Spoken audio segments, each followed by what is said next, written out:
शिव कौन हैं? शिव या महादेव सनातन संस्कृति में सबसे महत्वपूर्ण देवताओं में से एक है। वह त्रिदेवों में एक देव हैं। इन्हें देवों के देव महादेव भी कहते हैं। इन्हें भोलेनाथ, शंकर, महेश, रुद्र, नीलकंठ, गंगाधार आदि कई नामों से भी जाना जाता है। तंत्र साधना में इन्हें भैरव के नाम से भी जाना जाता है। शिव हिंदू धर्म के प्रमुख देवताओं में से हैं। वेद में इनका नाम रुद्र है। शंकर जी को संहार का देवता कहा जाता है। शंकर जी सौम्य आकृति एवं रौद्र रूप दोनों के लिए विख्यात हैं। अन्य देवों से माना गया है सृष्टि की उत्पत्ति, स्थिति एवं संहार के अधिपति शिव हैं। शिव का अर्थ यद्यपि कल्याणकारी माना गया है, लेकिन वे हमेशा लय एवं प्रलय दोनों को अपने अधीन किए हुए हैं। रावण, शनि, कश्यप ऋषि आदि इनके भक्त हुए हैं। शिव सभी को समान दृष्टि से देखते हैं, इसलिए उन्हें महादेव कहा जाता है।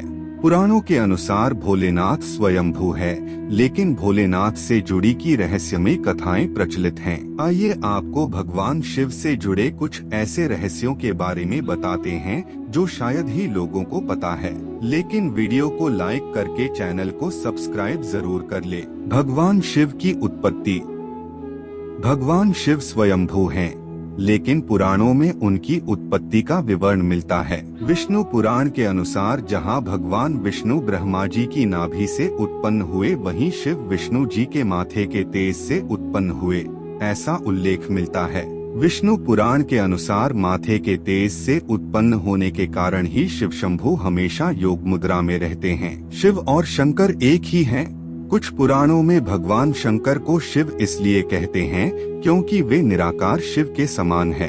निराकार शिव को शिवलिंग के रूप में पूजा जाता है।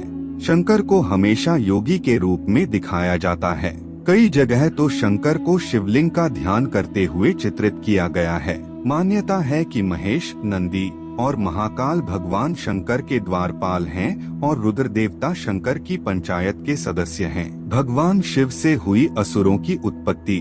पुराणों के अनुसार जालंधर नामक राक्षस की उत्पत्ति भगवान शंकर के तेज से हुई थी, इसलिए जालंधर को भगवान शिव का एक अंश माना जाता है। अन्य मान्यता के अनुसार भूमा नामक असुर की उत्पत्ति भगवान भोलेनाथ के पसीने की बूंद से हुई थी। इसके अतिरिक्त कुछ पौराणिक कथाओं में वर्णन मिलता है कि अंधक और खुजा भी भगवान शंकर के पुत्र थे, परंतु धर्म शास्त्रों में इन दोनों का कहीं कोई उल्लेख प्राप्त नहीं है। शिव की पत्नियां। ऐसी मान्यता है कि भगवान शिव की दो पत्नियां थी, पहली देवी सती और दूसरी माता पार्वती। लेकिन यदि हिंदू पौराणिक कथाओं की माने तो भगवान नीलकंठेश्वर ने एक दो नहीं बल्कि 4 विवाह किए थे। उन्होंने यह सभी विवाह आदिशक्ति के साथ ही किए थे। भगवान शिव ने पहला विवाह माता सती के साथ किया, जो कि प्रजापति दक्ष की पुत्री थीं।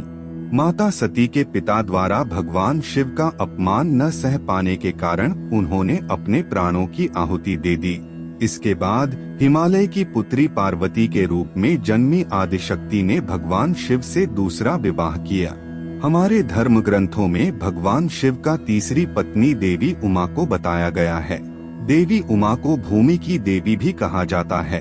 भगवान शिव की चौथी पत्नी मां महाकाली को बताया गया है। उन्होंने इस पृथ्वी पर भयानक दानवों का संहार किया और तीनों लोक की रक्षा की। भगवान शिव क्यों लगाते हैं भस्म? भगवान शिव के भस्म लगाने की पीछे कई मान्यता जुड़ी है।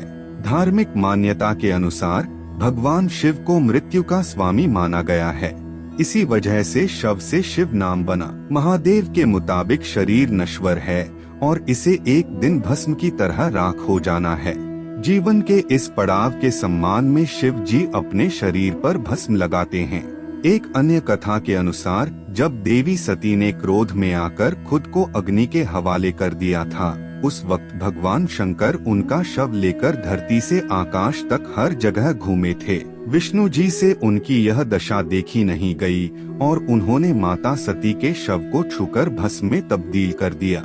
अपने हाथों में भस्म देखकर शिव जी और परेशान हो गए और सती की याद में वो राख अपने शरीर पर लगा ली। धन्यवाद।